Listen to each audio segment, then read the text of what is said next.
On December 7, 2023, Jenny Blalock and her father took off from Knoxville, Tennessee on what was supposed to be a routine cross-country flight. Jenny Blalock, known to thousands as TNFlyGirl, was a beloved pilot, entrepreneur, and content creator whose passion for flight inspired a growing audience of aviation enthusiasts and dreamers alike. What began as a routine cross-country flight with her father would end in a catastrophic crash, one that left friends, fans, and fellow pilots grappling with grief and searching for answers in the wreckage of a shattered dream.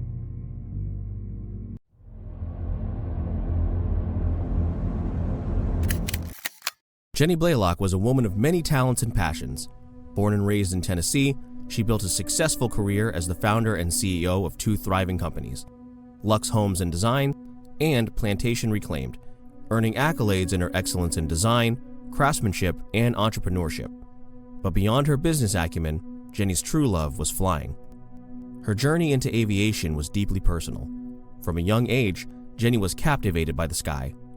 Her father, James Blalock, a lifelong aviation enthusiast and pilot, nurtured this passion. He took her to air shows, taught her the basics of flight, and instilled in her a profound respect for the machines that defy gravity, logging hours and dreaming of the day she would take to the skies on her own.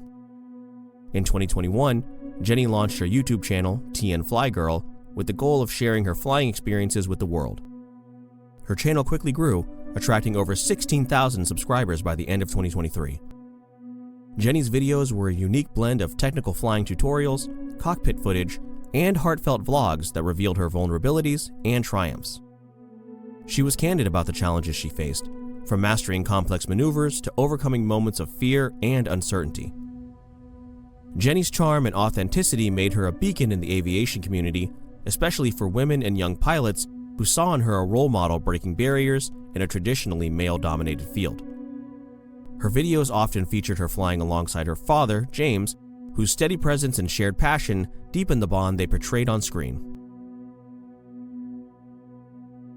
Jenny's relationship with her father was the heart of her flying journey.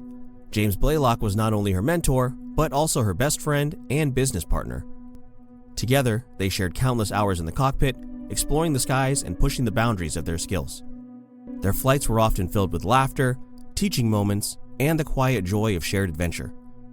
The bond between them extended beyond aviation. They were partners in business and life, supporting each other's dreams and challenges. Their final flight together was meant to be just another chapter in their ongoing story, a routine trip to upgrade their plane's avionics that would tragically become their last. Jenny and James flew a Beechcraft Debonair, a classic 4-seat single-engine aircraft known for its reliability and smooth handling. The Debonair was Jenny's pride and joy, a plane she had lovingly maintained and flown on countless adventures. The aircraft was equipped with a Century 2000 autopilot system, a feature Jenny had recently been learning to operate.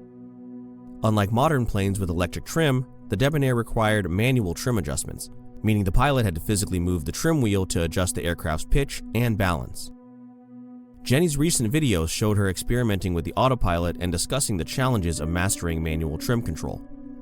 She was candid about the learning curve, sharing both successes and moments of frustration with her audience. On the morning of December 7, 2023, Jenny and James prepared for their flight from Knoxville Downtown Island Airport in Tennessee to Saline County Regional Airport in Benton, Arkansas. The plan was straightforward: fly their Beechcraft Debonair westward for an avionics upgrade, then return home. Weather conditions were ideal: clear skies, light winds, and excellent visibility. Jenny posted a photo on social media just days before, showing the plane freshly washed and ready for the journey. She was approaching a milestone of 400 flight hours and was close to completing her instrument rating, a certification that would allow her to fly safely in poor weather.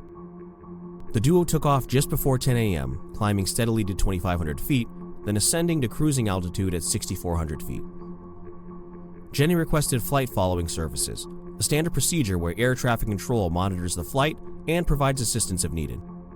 For the first 20 minutes, the flight was routine. Jenny's voice, calm and confident, was captured on her GoPro as she shared the view from the cockpit with her viewers.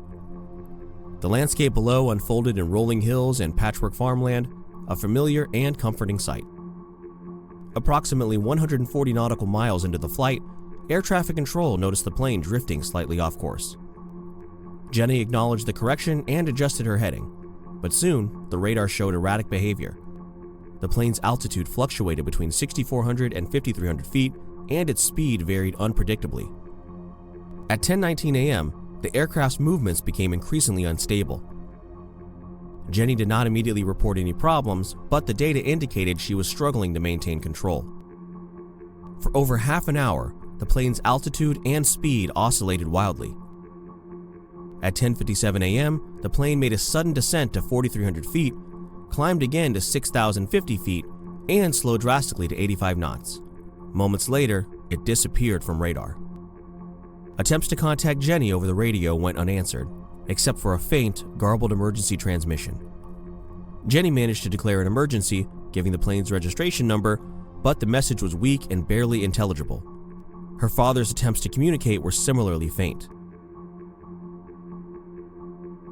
With less than half an hour remaining in their journey, the plane entered a steep, uncontrolled dive. The descent rate reached nearly 12,000 feet per minute, and the ground speed surged to 228 knots. Witnesses on the ground later reported seeing the aircraft flying dangerously low, skimming treetops as it approached a wooded mountainside near Diana Ridge Road, close to Pulaski, Tennessee. The Beechcraft struck trees, breaking apart and creating a crater 5 feet deep and 8 feet wide. Debris scattered over 300 feet, and a fire ignited from leaking fuel, engulfing the wreckage and surrounding forest. Emergency responders arrived swiftly, guided by the plane's emergency locator transmitter. Jenny and James were found outside the wreckage, both deceased. The crash was fatal. The National Transportation Safety Board, or NTSB, launched a comprehensive investigation to uncover the factors that led to this tragic accident. The wreckage was extensively damaged by impact and fire, complicating the forensic analysis. Nevertheless, investigators meticulously pieced together clues to understand what went wrong.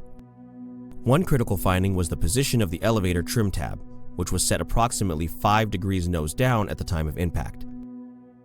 In the Beechcraft Debonair, this setting would cause the aircraft's nose to pitch sharply downward. If not corrected promptly, such a pitch could lead to a rapid, uncontrollable descent. Jenny had been experimenting with the plane's Century 2000 autopilot system in the weeks before the crash. Unlike modern aircraft equipped with electric trim systems, the Debonair requires manual trim adjustments. This means the pilot must physically turn a wheel to change the trim setting. If the autopilot disengages while the trim is set nose down, the plane will suddenly pitch forward, potentially overwhelming the pilot's ability to react. Flight instructors emphasize the importance of training pilots to recover from out-of-trim conditions, including scenarios where the aircraft pitches unexpectedly. Recovery requires quick recognition and decisive control inputs to counteract the sudden nose-down attitude.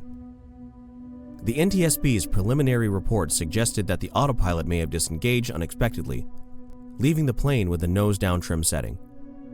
Jenny, despite her growing experience, may not have had sufficient training or time to fully master recovery techniques for such an event.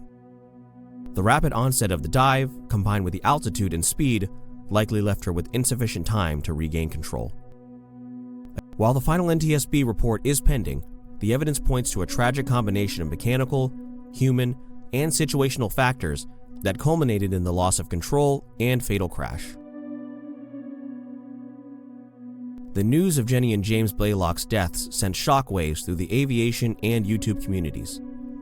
Tributes poured in from fans, fellow pilots, and business associates. Many remember Jenny's infectious enthusiasm, her courage in sharing her journey, and her dedication to inspiring others. Memorial services were held at Sevier Heights Baptist Church, with burial at Stock Creek Cemetery. Family and friends found solace in their faith and knowledge that Jenny and James were together in their final moments. Jenny's legacy lives on in the countless lives she's touched. Her YouTube channel remains a source of inspiration for aspiring pilots, especially women breaking barriers in aviation.